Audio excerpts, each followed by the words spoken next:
Hey everybody, it's your pal Drew. Sorry it's been so long since I've done a spinner rack episode, but I'm coming back. I'm going to be reviewing a bunch of number one issues I guess they're all from the 80s. Yeah, that's right.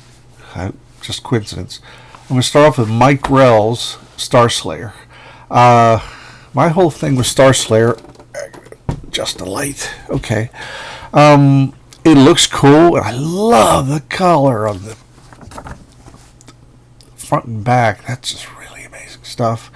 Well, Mike Grell, aside from working on Green Lantern, Green Arrow during its revival in the mid 70s, as well as Legion of Superheroes, he did Warlord, which was a huge hit. Huge. I mean, right from the gate, it was a great book, and it lasted all through like the mid 80s and such. So it lasted a good 10 years. They even had an action figure of him. It was him and son of such and such, a bunch of Comet type characters. So Mike Grell's writing and drawing this issue, and I don't know if he did the lettering or not, but it's so big and it gets in the way. One of his many great two-page spreads. Remember the first issue that Warlord showed up in? I think it was the first issue special, and he opened like a tent and showed up, and that was super badass. Well, his two-page spreads introducing a story is always good. Since he didn't own the Warlord, I figured this was his version to own a version of the Warlord. I'm just repeating myself. That lettering is just dreadful. I'm sorry. There's the Rocketeer. So cool. That's really cool. You didn't see much of this kind of stuff. I mean, when Image came along, they did that a lot. And so did the Marvel DC artists who emulated Image. Okay, so far so good. Love it. I always love flashbacks that like come from someone's face or someone's cloak or whatever. I don't know who pioneered this, but George Perez did it a lot, and it was always spiffy. Okay, well, this is, a little backstory. A little more, and a little more. I mean, with first issues, you do establish things, but Grell is like establishing the shit out of this book. I mean, you're waiting to see. It says Celtic Barbarian on the front cover, and what you get is a talk show. Again and again and again. Now towards the end, gets you a little action. That is exceptional. Well, the gutter's kind of messed up though. It sucks. Yeah, the gutter's messed up. I forgot. I didn't look at it that clearly before. But yeah, you can see totally patterned on the Warlord. But it's still pretty cool. Pretty cool. And Captain Victory by Kirby. Man, is that great. But it shouldn't have taken that long. I mean, there should have been something in the middle that kept me interested to read, There's Ms. Mystic. Get a subscription! I don't know if it says subscription or not, but it's good. Pacific Comics, I've covered it before. They were a real good pioneering company that was a subsidiary of Pacific Comics, the distribution, like back before Diamond was distributing everything, and then lately that's been broken up. There were like dozens of distributors. Now Valkyrie, very popular character. She was in World War II. They had these books. She came out in World War II as an airboy, and for real. I mean, like they brought these characters back, and it was sort of a suspended animation thing. They're out of time, but they're adjusting to current society, both Airboy and Valkyrie. But this is a mini-series focusing solely on her. Willie Blyberg is inking Galassi, and you know what? I love the results. I'm covering this because algorithms and everything are just stupid. I don't want to take it down after. Love that spread. Look at the colors.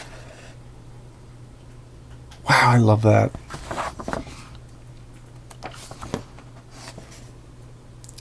Love that first panel.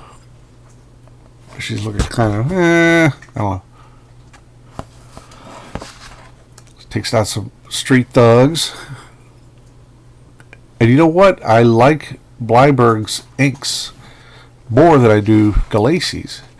Because Galacci can get awful stiff at times. And it takes a good inker to kind of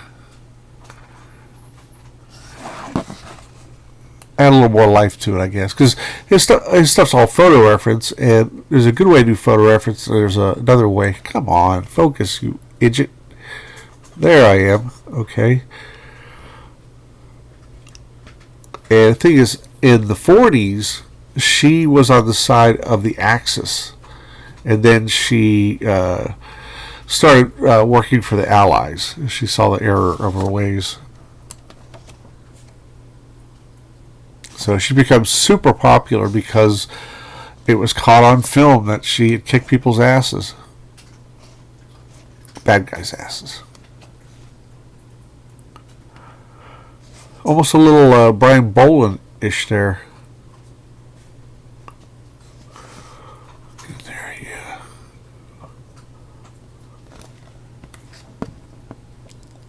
I love that crack. Some dirtbag was hitting on her. But yeah, Bleiberg's really, really brilliant. It's just a perfect combination. And that face there is a real nice example. Why can't I focus today? Hang in there, people. I'm sorry. I appreciate your patience.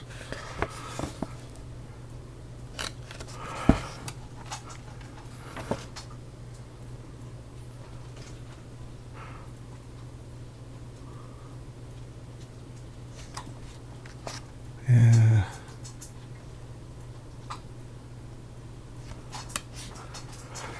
And Trina Robbins, who is a huge advocate of comics for girls, and she kind of brought back the paper dolls that were huge many, many years ago. That would be like in Millie the Model and all this other stuff.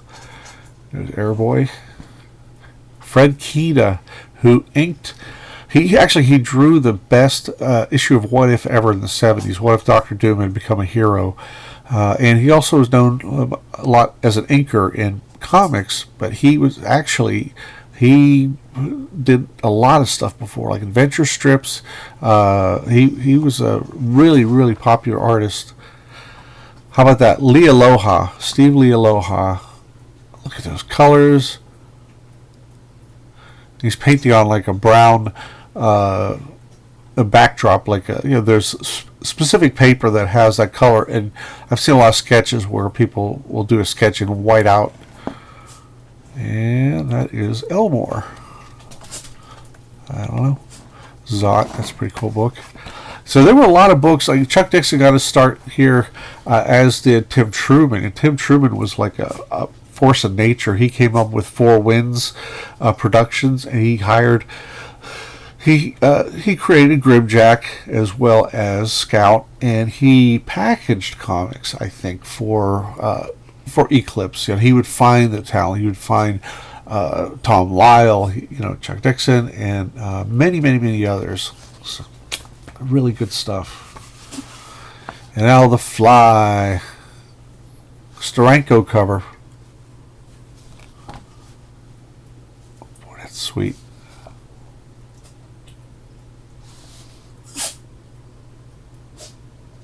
Get a little closer. And doesn't hurt. Oh no, this is issue 2. I've broken the whole format of this episode. How about that? Wow. That is stunning. This is art by Trevor Von Eden, who did some successful Batman stuff. He did I think an annual of that. He did Green Arrow in his first solo series, as a mini series, and he also did Thriller, which was a very kind of a complex story, and it didn't last long, but it looked like a 24-hour comic, which was a thing Scott McCloud was championing before, say like, okay, let's see if you can do a comic in 24 hours, like a challenge. there's no prize or anything. But I mean, I'm exaggerating, but Trevor Von Eden, I think he lays things out fast and then draws in detail because he wants that energy. Backup is script by Jack C. Harris, who he created the Ray, the young version from 1990 or so. Steve Ditko and Rich Buckler. That's very interesting. And you'll see there's a lot, like he adds a lot to it. I like Ditko doing inking himself, but I much prefer a strong inker aligned with his stuff. Like me. Never got to ink Ditko. Really cool stuff. The shadows.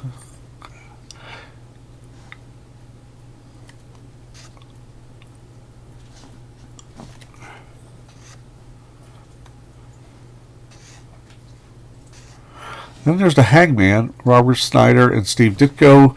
Robert Snyder published a lot of Ditko's later self-published works in the 90s. And there's the Hangman. And it's a real weird short story that really doesn't go anywhere. It's a guy who's about to get hung. And there's the Hangman, a ghostly vision above that they can't see. It's more artistic. And that's all it just says. This guy hangs bad guys. It sounds trivial when I say that, but it is true. I was just shocked because I thought it was really a pointless, 4-pager. Alex Nino, one of the many brilliant Filipino artists. I just wanted you to drink that in. And the freakiest combination is Carmen Infantino and Alex Nino. And I noticed, like, Carmen's star had kind of fallen in recent years because his stuff just wasn't as strong. And, it happens. But they give Alex Nino the top billing, and at the end is Carmen Infantino. So, great splash there. And you know what? It works so well. Because Nino, like that kind of hair right there in the center, that's just exceptional stuff. And Infantino's another guy I would have liked to ink and, stampede on just because, come on, focus. I apologize.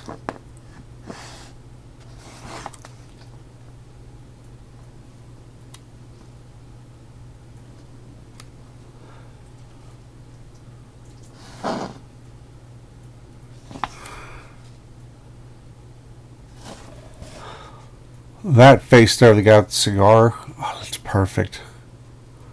But I mean, you look at the layouts, the way he didn't do layouts, but Infantino, his style, it's really complemented by, here's another one. Get this, Carmen Infantino with inks by Rudy Nebres, who I'm a huge fan of also. So, I don't know if this is also, I don't know if this is Trina Robbins. Oh, no, I think it's a reprint of an old book, Katie Heen. I don't know. You can tell me in the comments below. But you would never guess that this was Carmen Infantino. Because he still has a storytelling chops. It's just that his rendering had gotten really just substandard. I hate to say that. So there's the Comet. And here comes the Comet Man. I skipped this one. This is also 1986. It's like I had my own place. I was going to the Art Institute in Pittsburgh the second year, and I just couldn't afford a lot of comics. And I looked at this, and I'm like, this doesn't even look like a Marvel comic. It looks like some small self-publisher because it's just the costume's just not that interesting. And but the interiors are nice. If confounding at times, like Kelly Jones is known as, he's so entrenched in a beautiful revival of Bernie Wrightson style the last 30 plus years, maybe 40, and Gary Talek is a heavy inker. I think he was also a Filipino guy. He worked on Incredible Hulk for like a year or so before and after issue 300. It's really good stuff. So I think they're working at cross purposes. Kelly Jones is into hard contrast art, and Gary Talek is he likes to do teeny little lines. And Bill Mooney is writing it along with Miguel Ferrer. And I apologize if I say that wrong. It is cool, though. I mean, but it's just so different. I never asked Kelly how he felt about this. I mean, I think it works, but I prefer Kelly, do it as more current style. I say current. Last 30 plus years. And I read this, and it's okay. I just think the costume is god-awful. I mean, he looks like a henchman more than a hero. And I know the intent is for him to look like a guy who's in a suit that's for, space-faring stories. But nothing cool as Star-Lord or anything. I'm alive! And Movie couldn't resist saying, I'm lost in space.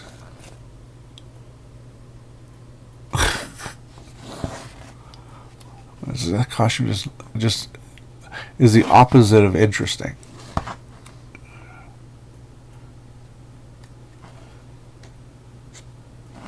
That's really cool. And if Kelly designed the character, then I apologize, but I'm just not keen on it. Jones had just come off of an era, 20 issues of Micronauts when it had a second, like they relaunched it, and he was really coming into his own. So, what happened to the light? But it's good stuff. Good stuff. It's just that the storyline written didn't sell the character on me. Because when I opened the book, if you have a new character, you got to make him cool somehow. And I know that sounds like something a 13-year-old would say, but you're on the stands competing with so many other books, and this is like the opposite of cool. This is sort of like you go through it, and there's a lot of setup. And it is an interesting science fiction type superhero story. It's just not compelling, I guess, because I don't know. I mean, Will Mimby's he's written some stuff, and he's a very talented guy. But when I read this the other day, I was pretty disappointed. And so let me know your thoughts below. What you like, what you didn't like. If you think I'm full of baloney, you could tell me that, or stronger terms. I will not delete any comments whatsoever. And if you have comments that will help educate me on some of these stories, I welcome that as well. And please hit like and click subscribe and hit the bell for notifications. And I'll have some more comics from my spinner rack. And I'll talk to you later, everybody. Have a great day.